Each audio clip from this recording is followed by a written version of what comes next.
about what it was like. Tough shit. Yeah, and you forget about the whole thing about, the kid that still wants to come and see you, but they can't afford to live like you. Do it. So I have no qualms with well, that's another story. My personal situation is not very uplifting at this point, but as far as a musician, I'm going to bang on, man.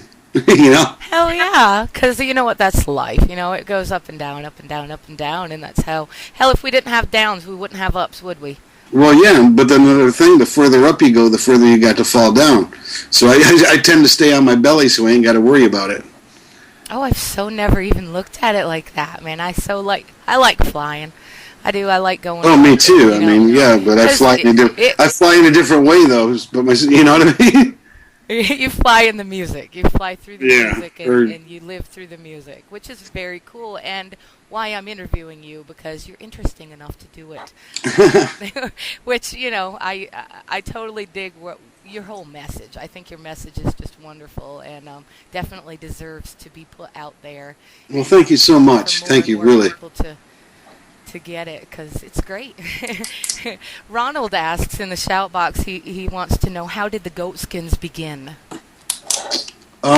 Scott? I don't know. Was that fateful Christmas Eve, 1994, I believe, when we wrote our first couple of songs, the acoustic and no microphone. We used to record into a little, one of them little push and play recorders, and said, well, we do this. And we'd have them and go, wow, that's a really good song. I think the first one we wrote was called Messiah. And that was a song about people, like it was a takeoff on religion about, Messiah, basically. And it was like, everybody's drunk waiting for God to come, but nobody's really sober enough to say, well, there's nobody going to fly out of the sky, man. You are God. You got to spread the love yourself before I think that's quite relevant still today.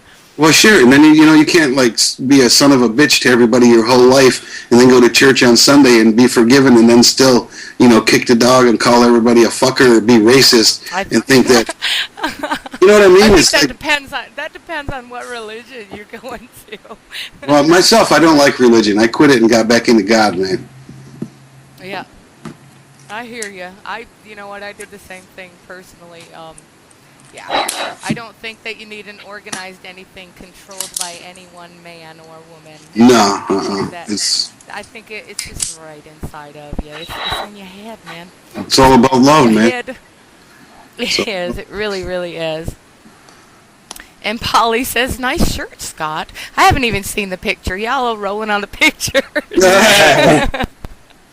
I'm wearing my gutter shirts for the Gutter Twins, Greg Dully and Mark Lanigan. Another one of our real big influences, Greg Dully. He's like the saint, man. This guy writes like amazing lyrics, and he's so real. And he was very underrated, which is a good thing too, because I don't like overrated bands. There's a couple from on the spot and ask if you to give me some of them lyrics that inspire you of his, or is that like, do you have a memory like mine and can't tell me?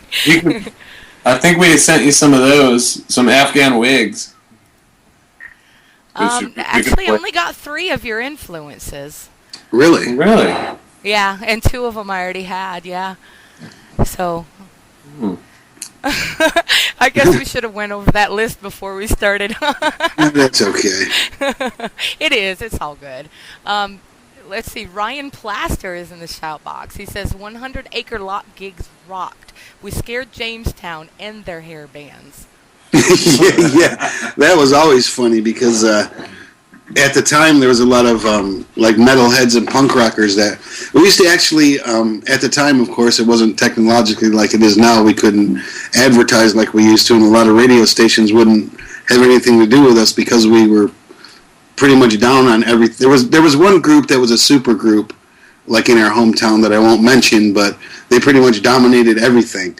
And so what we used to do is take the CB radio, and a lot of times, back then a lot of people had CBs, so we would just jam a channel in our store, which we used as a studio, and use that to play over and to use that for advertisement to get people to come to our shows, which cool. It was very cool. Yeah, and you wouldn't believe the eclectic crowd that showed up at our shows. and a lot of times they didn't know what to expect because we weren't your average emo, punk, hair, whatever we were. I don't even know what kind of music we are, to tell you the truth. And it just went off. You know, there a couple times the police had to come because fights broke out, which I don't know why. We don't sing about fighting, but I don't know what it was. Get drunk and stupid. Well, yeah, a lot of drunk, and we weren't really, well, I guess at the time I was. Myself, I don't like alcohol. But that's I not. like alcohol. At the time I did. I was, I overindulged in it, and I realize now that there's so many better things to moderate yourself to bring you to a different level than to be alcoholically incoherent, you know? There is. You know what? If you cannot fly on life, then you ought not fly at all, I think, you know. Mm-hmm. But it's all good. That's what mopeds are for. Hey, they drive them things, right? I'm in North Carolina, and man, the mopeds, we dread the mopeds, man. That's what everybody that got their license took drives. Right. Well, that's the thing about North Carolina and stuff like that. You don't have to have insurance or helmets or anything, and anybody can have a moped and just cruise wherever you want to, you know? Yeah, not on a moped. You do on other vehicles, but the mopeds pretty much got the reign. They'd be scooting them things around. I feel like knocking them off and riding it down the road. Beep, beep. Yeah. Hell, we got a golf cart over here we travel on. That's fun. I like it. What's the one I got a break in life? What song was that? That was that was Gust. Yeah. I don't know. Play another one that you think. Do you have Osiris Rising there? Do I have what now? Osiris Rising? Let me see. I've got more than y'all sent me, so let me... Well, you pick. You just play a song. Any song's good. I mean... I'm going to play my favorite one. This is what made me like you guys. Before I even started talking to Ronnie and whatever, I've been here at Music World Radio for quite some time, and I got sent some songs from you guys, and this was one of them, and I totally dug it. This is Maggot by the Goatskins.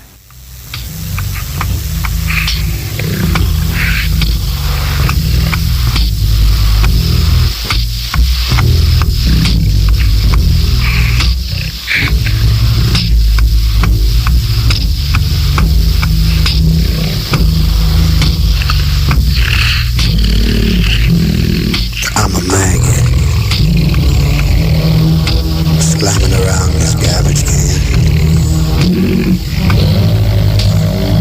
with no chance of ever becoming a fly. I got my family's blood running through my veins, and I can't get rid of it no matter how many times I cut myself. Why was I born? Why was I chosen to die this way? I would have loved you with or without this body. I could have loved you with or without this body. I'm a maggot. No chance of ever becoming a fly. I'm a maggot with no chance of ever becoming a fly.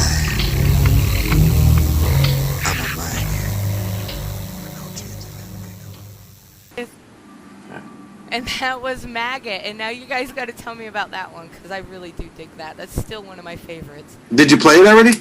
Yeah. I did, and we're on air again. Maggot was basically, it's about, in the bottom of a garbage can, which imagery-wise, it's like Say the World, and it's about a maggot realizing that somebody's going to come and empty out the garbage can, and he's going to pass away or die and never have a chance to become a fly.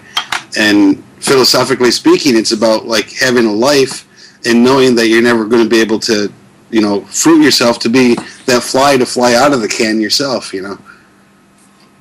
So he's like really bitter that he's going to... Tough. Tough? It's tough, Yeah, flies only live like what, 3 days? Yeah, but the Something like maggot's that. going to live a whole. The maggot's going to live a whole lot shorter because they're going to grind him. So, I'm a maggot. It is a cool song. I do dig it. And up next, what do we got, Scott? I think we were gonna do a recoil for Ryan. We were. Here it is.